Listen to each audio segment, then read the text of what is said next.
Spartacus, the road to freedom.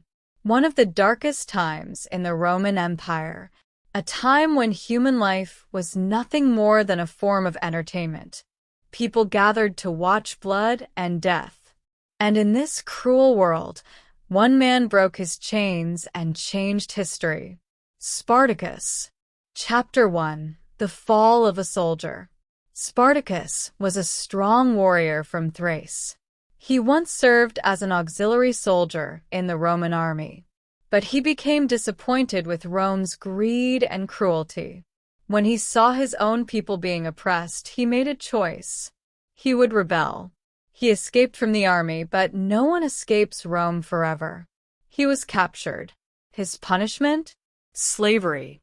He and his wife were chained and sold. But the worst part was not losing his freedom. It was losing the woman he loved. He would never see her again. Chapter 2. Slavery and the Gladiator School. Spartacus was sold to a gladiator school in Capua. The owner, Lentulus Batiatus, a man who would do anything for power and money. Inside those walls, slaves were not human. They were tools for entertainment. Spartacus's first days were a nightmare. Beatings, hunger, humiliation. But something was growing inside him. A desire for revenge and freedom. He trained hard. He already knew how to fight. But being a gladiator was different. This was not a duel. This was survival. Chapter 3. A Legend is Born. The first time he entered the arena, the crowd was screaming. They wanted blood.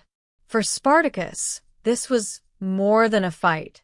It was the line between life and death. He killed his opponent. The crowd cheered. In that moment, Spartacus became more than a slave, a symbol, a hope, and a danger. His name began to spread. But every victory tied him more tightly to his chains. Chapter 4. The Spark of Rebellion. Spartacus was no longer alone. He became friends with strong fighters like Crixus and Enemaus. They all shared the same pain, loss, suffering, and the desire for freedom. One day, Spartacus realized something. You cannot defeat Rome in the arena. But if you break your chains, everything can change. He made a plan. One night, with simple kitchen knives, they rebelled. The gladiators rose against their masters. This was not just an escape. It was the beginning of a revolution. Chapter 5. From Runaways to an Army. Spartacus and the others escaped. But freedom in Roman lands was not easy. Soldiers were sent after them. In their first real battle, Spartacus showed his leadership. They were fewer in number, but they fought with intelligence. They defeated the Roman soldiers. This victory sent a message. Slaves did not have to obey. Soon, more escaped slaves joined them. Hundreds, then thousands, until finally, an army of slaves was born. Chapter 6. Against Rome. At first, Rome did not take the rebellion seriously, but Spartacus grew stronger. Every army sent against him failed. Now, this was no longer a simple slave escape. It was a real threat. Spartacus was no longer just a fighter. He was a leader. He trained his army. He built strategies. And most importantly, he gave people hope. Chapter 7. Loss and Sacrifice. But war has a price. Disagreements began among the rebels. Crixus wanted to attack Rome directly. Spartacus wanted to escape and find freedom. This division led to disaster.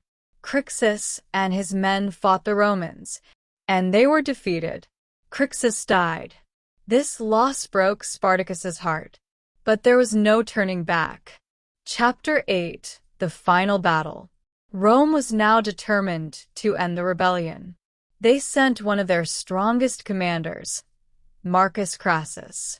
This time, the enemy was different, disciplined, powerful. merciless. Spartacus gathered his army one last time. He chose to fight instead of running. The final battle was coming. Chapter 9. The End of a Legend. The battle began. Noise, screams, clashing swords. Spartacus was at the front line, not just as a leader, but as a warrior. Every strike carried his anger. Every step carried his desire for freedom. But the Roman army was too big. Spartacus was wounded, but he did not stop. He fought until his last breath. And then he fell. His body was never found. But this was not the end of his story. Chapter 10. The Legacy. Spartacus was dead, but what he started did not die. The rebellion was crushed. Thousands of slaves were punished. But Rome had learned something. Slaves could fight. Slaves could resist. Spartacus was more than a man. He was a symbol of resistance. Proof that even a slave could shake an empire. Today, the name Spartacus is still remembered in movies, in series, in books, because some stories never fade. They live on in the spirit of humanity. And Spartacus's story reminds us of one thing. The fight for freedom is never forgotten.